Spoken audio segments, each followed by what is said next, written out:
নগাঁৱত জাপানিজ এনকেফেলাইটিছৰ প্ৰাদুৰ্ভাৱ ৰাইডঙিয়া ফুলগুৰিত জাপানিজ এনকেফেলাইটিছত আক্ৰান্ত হৈছে এজন লোক সম্প্ৰতি চিকিৎসাধীন হৈ আছে আক্ৰান্ত লোকজন জাপানিজ এনকেফেলাইটিছৰ প্ৰাদুৰ্ভাৱক লৈ তৎপৰ হৈ পৰিছে জিলা স্বাস্থ্য বিভাগ অঞ্চলটোত ফগিং ঔষধ স্প্ৰে আঠুৱা ঔষধীকৰণ আদিৰ ব্যৱস্থা কৰা হৈছে ৰাইজক পৰিষ্কাৰ আৰু পৰিচ্ছন্নতা বজাই ৰখাৰ বাবে আহ্বান জনাইছে প্ৰশাসনে মই বুঢ়াগোহাঁই থান ব্লক পিএইচচিৰ ভেক্টৰবৰ্ন টেকনিকেল ছুপাৰভাইজাৰ আমাৰ এই ৰাইডিঙিয়া অঞ্চলটো বুঢ়াগোহাঁই পিএইচচিৰ অন্তৰ্ভুক্ত ইয়াৰে ফুলগুৰি অঞ্চলত হলিৰাম পাটৰ নামৰ এজন ব্যক্তি ৭২ বছৰ বয়স তেখেত জেইৰ দ্বাৰা আক্ৰান্ত হৈছে আমি বিভাগীয়ভাৱে ইয়াৰ প্ৰতিৰোধ আৰু প্ৰতিকাৰৰ উপায় হিচাপে ব্যৱস্থাপনাসমূহ লৈছোঁ আমি হাউচ টু হাউচ ফিভাৰ সাৰ্ভেইলেন্স কৰিছোঁ হাউচ টু হাউচ এৱাৰনেছ কৰিছোঁ তাৰ লগতে আমি গোটেই অঞ্চল জুৰি পেলাই ফগিং কৰিছোঁ অলৰেডি আজি আমি ITBN শিবিৰৰ আয়োজন কৰিছোঁ অহা দুদিন পৰ্যন্ত আমাৰ ITBN শিবিৰ বাহাল থাকিব ইয়াত আমি আঠুৱাসমূহক ঔষধীকৰণ কৰি দিওঁ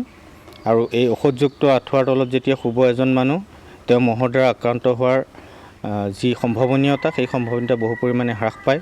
কাৰণ এই আঠুৱাখনত গৈ মহটো পৰাৰ লগে লগে তাৰ ভৰিকেইখন পেৰালাইচিছ হ'ব আৰু সি তলত সৰি পৰিব গতিকে এই ঔষধযুক্ত আঠুৱা যদি ব্যৱহাৰ কৰে তেতিয়াহ'লে মহৰ কামোৰৰ পৰা মানুহে ৰক্ষা পাই থাকিব পাৰিব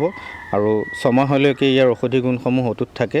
ইয়াৰ বাদে আমি সজাগতা সভাৰো আয়োজন কৰিছোঁ ৰাইজসকলক সজাগ কৰিবৰ কাৰণে যিহেতু অঞ্চলটো আমি পৰিলক্ষিত কৰিছোঁ যে এইটো এটা পথৰুৱা অঞ্চল গতিকে ইয়ালৈ পৰিভ্ৰমী চৰাইবিলাক আহে সিহঁতৰ গাত থকা ভাইৰাছ মহৰ দ্বাৰা মানুহৰ গালৈ সংক্ৰমিত হয়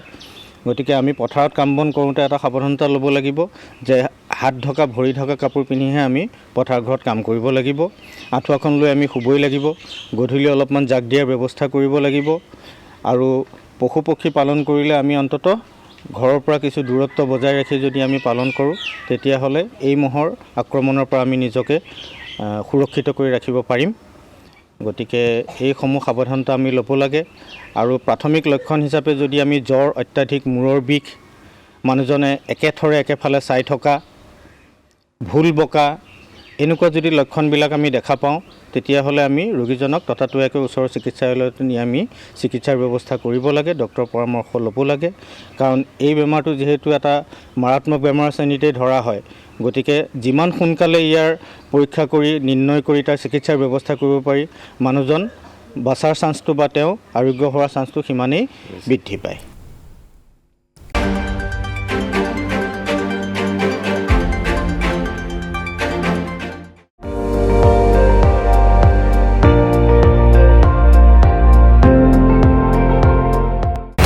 আপুনি চাই আছে ND24 সৰ্বশ্ৰেষ্ঠ নহয় সৰ্বোত্তমৰ দৌৰত